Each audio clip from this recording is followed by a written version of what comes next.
মোদি সাহেবের পতন শুরু হয়েছে কাল দিল্লি থেকে। এটা মহিলা বিল নয়।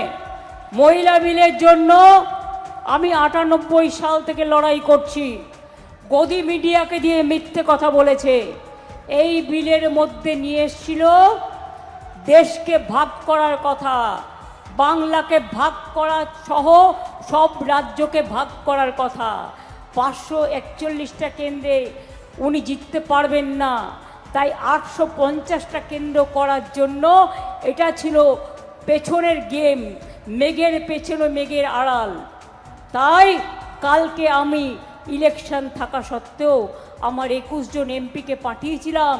তার কারণ ওটা আমাদের কাছে ইম্পর্টেন্ট ছিল।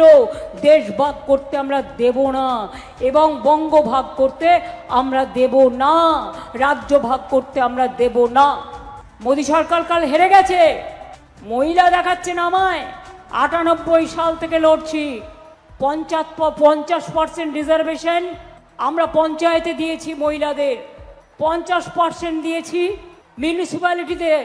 আর আমাদের লোকসভায় ইলেকটেড মেম্বার 37%, আর রাজ্যসভায় যেটা দল মনোনয়ন দিয়ে নির্বাচিত করে 46%।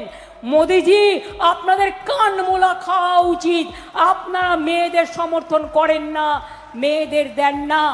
মহিলা বিল আলাদা করে অনেক দিন ধরে পড়ে আছে, আলাদা করে করবেন। মহিলা বিলের সাথে ডিলিমিটেশন বিল কেন? মাছ দিয়ে শাক ঢাকার চেষ্টা বহুত চালু হয়ে গেছেন।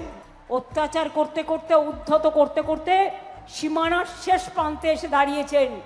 অনেক লাইনে দাঁড়িয়েছেন। তো এবার বিজেপিকে বেলাইন করার খেলা মনে রাখবেন, দুরন্ত ভাবে খেলতে হবে। আর বাংলাকে ওরা যা অত্যাচার করছে, বাংলাকে টার্গেট করলে আমরা দিল্লি কাঁপিয়ে দিই। গতকাল পরাস্ত করে দেখিয়ে দিয়েছি বাংলা কি করতে পারে। আগামী দিনও বলে দিলাম, বিজেপি তুমি জেনে রেখো, তোমারে বধি ভেজে গোকুলে বাড়িছে সে। এত উদ্ধত্ত ভালো না, এত অহংকার ভালো না। দুরাচারী, স্বৈরাচারী, ব্যভিচারী, ভোট কাটারি